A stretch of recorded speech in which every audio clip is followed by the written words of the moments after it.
अगर आपने इस वीडियो के ऊपर क्लिक किया है तो ज़रूर सब्सक्राइब करके जाइएगा। सब्सक्राइब करने में कोई भी पैसा नहीं लगता है, पर आपका एक सब्सक्रिप्शन मेरे लिए बहुत बड़ा इंस्पिरेशन है। दोस्तों, अभी ये सुजुकी जिक्सर 250 के साथ मेरा मोर देन 4500 किलोमीटर्स कंप्लीट हो गया है। तो ये मोर देन 4500 किलोमीटर्स मेरा कैसा रहा इस सुजुकी जिक्सर 250 स्ट्रीट फाइटर के साथ, उसी के ऊपर आगे कुछ 3 वीडियो आने वाला है। और ये जो व्हीकल है इसका एक बहुत बड़ा इशू जो मुझे हर बार फेस करना पड़ता है कि इसका सीटिंग अरेंजमेंट, मतलब कि इसका जो सीट का जो स्लोप है ना सामने की तरफ, इसके बारे में मैं बहुत ज्यादा वोकल था। इसका जो सिटिंग अरेंजमेंट है, इसका जो सीट है, इसका जो सामने की तरफ स्लोप है, मतलब कि पीछे की तरफ ये इंक्लाइंड है, इसलिए मुझे बैठने में दिक्कत होता था। अभी भी कभी कभी दिक्कत होता है। तो इसके बारे में मैं बहुत ज़्यादा वोकल था और अभी भी वोकल हूँ। पर इसका एक बहुत ही तगड़ा सोल्यूशन मैंने निकाला है, उसी के बारे में आगे वीडियो में मैं बात करूँगा। एकदम डिटेल में मैं दिखाऊँगा कैसे ये सॉल्व किया जाता है without disturbing the seat cushioning, without disturbing the sitting arrangement। तो सुजुकी जिक्सर 250 स्ट्रीट फाइटर का इसे छोड़ के, मतलब कि सीट का जो अरेंजमेंट है इसको छोड़ के और कोई भी इशू आज तक मुझे बॉदर नहीं किया है। हाँ, और एक चीज़ जो कि बहुत ही एक माइनर सा चीज़ है एटलीस्ट अभी तक मेरे लिए इस व्हीकल के साथ, वो है इसका हेवियर क्लच पुल, क्लच लीवर का हेवीनेस। तो ये भी शायद हम सॉल्व कर लेंगे कुछ ही दिनों में, क्योंकि मैं इसके ऊपर थोड़ा सा कुछ सोच रहा हूँ। अगर वो सक्सेसफुल हो जाएगा तो शायद ये हेवी क्लच पुल भी मैं सॉल्व कर लूँगा। फिलहाल तो ये सीट का जो इशू था ये मैंने सॉल्व कर लिया। ये जो सीट का सामने की तरफ स्लोप, ये मैंने अभी ठीक कर लिया। उसी के बारे में मैं अगले वीडियो में बात करूंगा।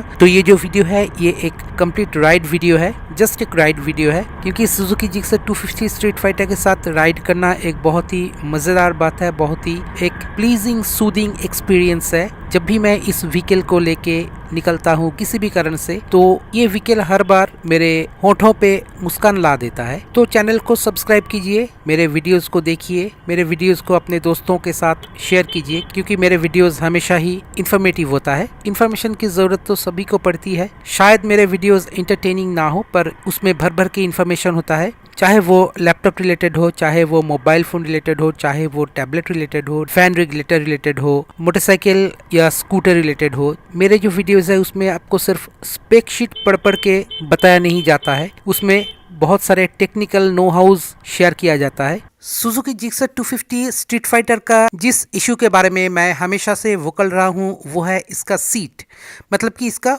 Rider seat. इसका राइडर सीट जो है ये पीछे की तरफ कुछ ज़्यादा ही इंक्लाइंड है और स्वाभाविक तौर पे ये सामने की तरफ कुछ ज़्यादा ही डिक्लाइंड है, मतलब कि सामने की तरफ ये ज़्यादा ही स्लोप में है। इसके कारण क्या होता है कि जब आप इस सीट के ऊपर बैठ के राइड करते हैं तब आप इवेंचुअली स्लिप करके सामने की तरफ स्लाइड कर जाते हैं। इससे आपका जो मिडिल पार्ट ऑफ बॉडी ये टैंक से टकराता है और that is an immense discomfort for a rider, और उससे आपका कॉन्फिडेंस भी कम होता है। तो इसी का सोल्यूशन आज हम लेके आए हैं, जिससे कि आपको अपना जो स्टॉक सीट है उसमें कोई भी फेरबदल नहीं करना पड़ेगा, जो स्टॉक सिस्टम है उसमें भी कोई भी फेरबदल नहीं करना पड़ेगा। बस एक छोटा सा एडजस्टमेंट और ये प्रॉब्लम बिल्कुल सॉल्व हो जाएगा। आपको हम एक चीज बहुत क्लोजली दिखाने की कोशिश कर रहे हैं। आप देखिए, ये जो इसका सीट है, इसको अगर आप क्लोजली देखेंगे तो आप देख पाएंगे कि इसका जो फ्रंट का हिस्सा है, जो फ्रंट पोर्शन है, ये पैनल ग्रूव के साथ प्रॉपर्ली अलाइंड नहीं है। ये बहुत ही नीचे बैठता है। पैनल जो ग्रूव बनाया गया है इस पैनल ग्रूव से काफी नीचे बैठता है। इसी के कारण ये जो एक्स्ट्रा स्लोप है ये बन जाता है इस सीट में और राइडर धीरे धीरे सामने की तरफ फिसलने लगते हैं। पर अगर आप इस हिस्से को थोड़ा सा उठा दे तो आप देख सकते हैं कि पैनल ग्रुप के साथ ये एकदम प्रॉपर्ली अलाइन हो जाता है और सीट का ये वियर्ड स्लोप ठीक हो जाता है और सीट प्रॉपर लेवल पे आ जाता है। तो इसको अभी हम कैसे ठीक करेंगे? हमारा लक्ष्य यही है कि हम इसका जो स्टॉक सीट कुशनिंग है इसको बिल्कुल ही नुकसान नहीं पहुंचाएंगे, सीट को स्टॉक रखेंगे, पर सीट का जो स्लोप है उसे हम करेक्ट करेंगे। तो इसके लिए पहले हमको बैक सीट को खोल के लेना है, उसके बाद फ्रंट सीट होल्डर जो एलन की स्क्रूज है उन स्क्रूज को हम अनस्क्रू कर लेंगे और सीट को बाहर निकाल लेंगे। सीट को बाहर निकालते ही आप देखेंगे कि सीट के सामने की तरफ, टैंक के पीछे की तरफ एक सीट स्टॉपर असेंबली लगा है। इस सीट स्टॉपर असेंबली में एक मेटल नॉच लगा है और एक रबर कुशन लगा है। ये जो मेटल स्टॉपर नॉच है ये सीट में बने हुए स्टॉपर ग्रूव में इंसर्ट हो जाता है और स्टॉपर ग्रूव के सामने जो एलिवेटेड प्लेस है वो प्लेस रबर कुशन के ऊपर रेस्ट करता है। तो अभी हम क्या करेंगे, ये जो स्टॉपर असेंबली है इसे हम पहले मेन चेसिस से अलग कर लेंगे। इसके लिए ये जो दो 10 mm का बोल्ट लगा है